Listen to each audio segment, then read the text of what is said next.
Chapter 14. The Elephant's Child. Long, long ago, so it is said, the elephant didn't have a trunk.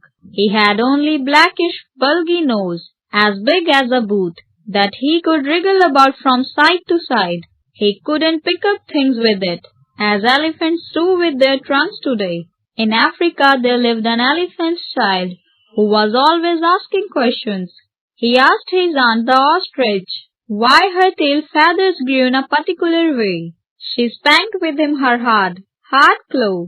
She asked his uncle the giraffe what made his skin so spotty, and he got spanked with his uncle's hard hoof.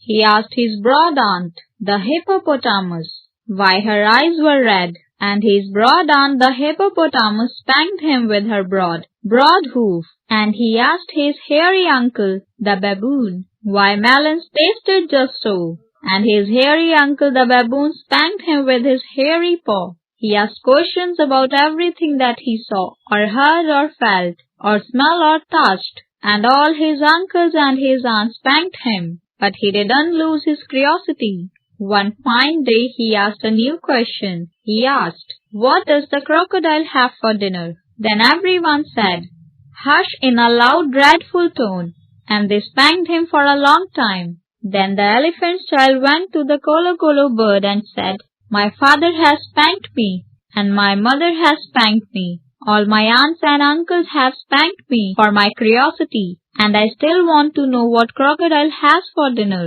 Then the Kolo bird said with a mournful cry, "Go to the banks of the great grey-green, greasy Limpopo River and find out."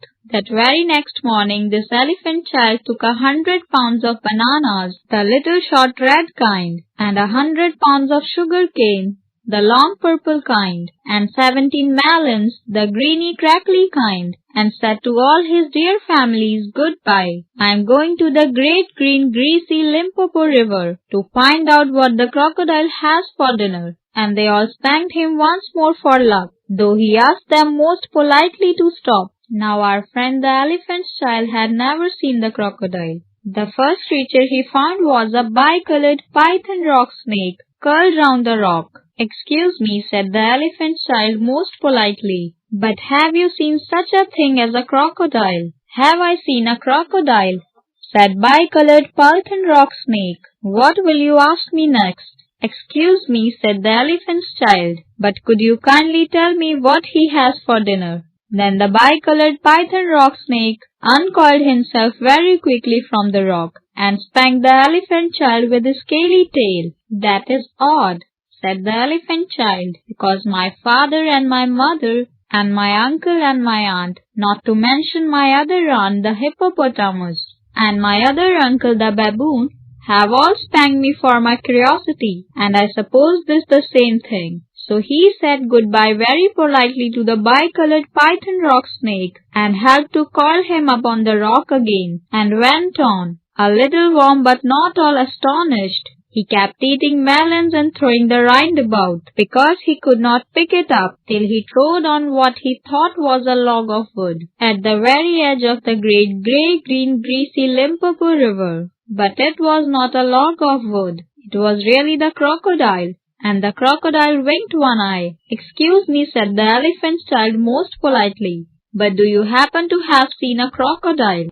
Then the crocodile winked the other eye, and lifted half his tail out of the mud, and the elephant's child stepped back most politely, because he did not wish to spank again. "Come here, little one," said the crocodile. "What do you ask such things?" "Excuse me," said the elephant's child most politely. "My father has spanked me.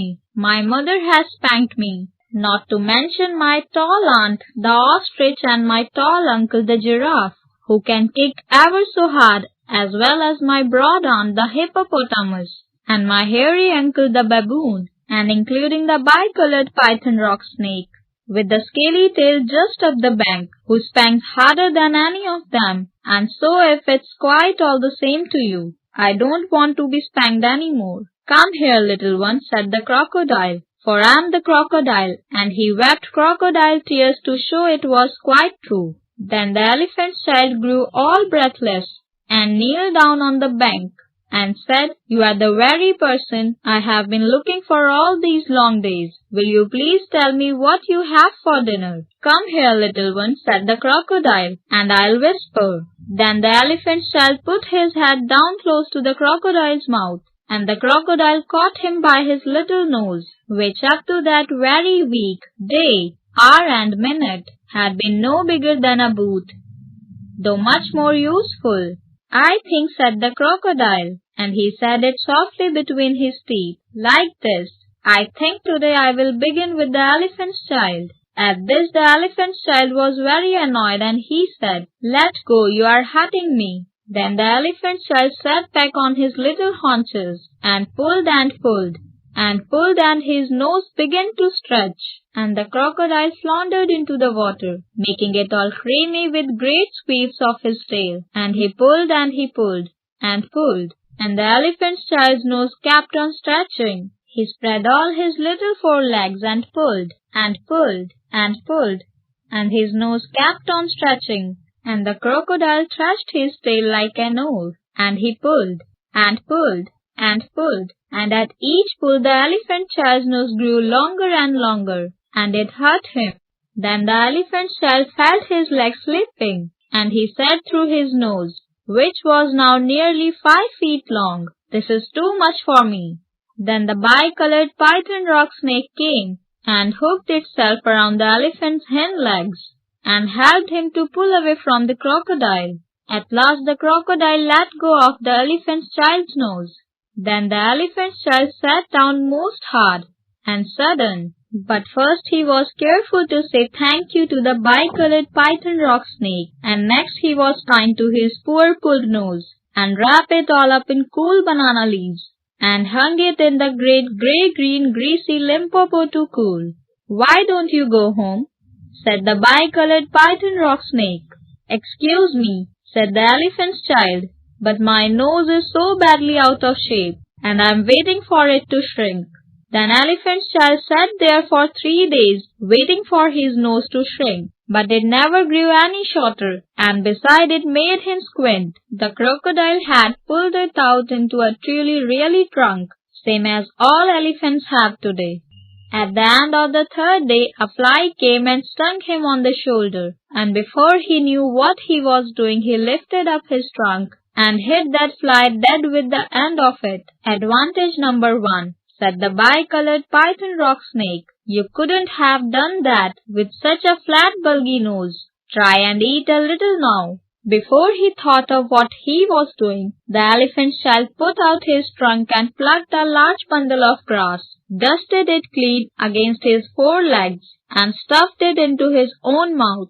"Advantage number 2, said the bicolored python rock snake. "You couldn't have done that with your old nose. Don't you think it's very hot here?" "It is," said the elephant's child, and before he thought of what he was doing, he scooped up some mud from the banks of the great gray-green greasy Limpopo and slapped it on his head, where it made a cool mud cap and trickled behind his ears. "Advantage number 3, said the bicolored python rock snake.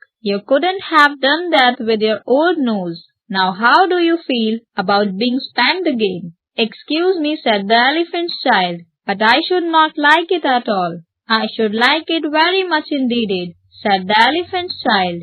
"Well," said the bicolored python rock snake, "you will find that new nose of yours very useful to spank people with." One dark evening the elephant's child came back to all his dear families, and he coiled up his trunk and said, "How do you do?" They were very glad to see him and immediately said, "Come here and be spanked for your curiosity." "Pooh," said the elephant's child, "I don't think you people know anything about spanking, but I do, and I'll show you." Then he uncurled his trunk and knocked 2 of his dear brothers head over heels. "Oh, Banana," said they, "where did you learn that trick, and what you have done to your nose?" "I got a new one from the crocodile on the banks of the great gray-green greasy Limpopo River," said the elephant's child. "I asked him what he had for dinner, and he gave me this to keep." "It does," said the elephant's child, "but it's very useful. I can spank everyone with it." So the elephant's child walked across Africa, frisking and whisking his trunk.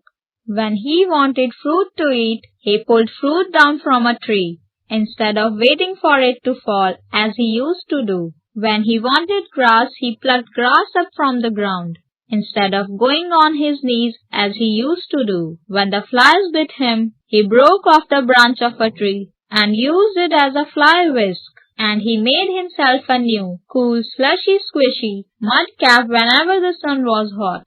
When he felt lonely walking through Africa, he sang to himself down his trunk, and the noise was louder than several brass bands. At last things grew so exciting that his dear families went off one by one in a hurry to the banks of the great grey-green greasy Limpopo River to borrow new noses from the crocodile. When they came back, nobody spanked anybody anymore. And ever since that day, all the elephants have trunks, just like the trunk of the elephant.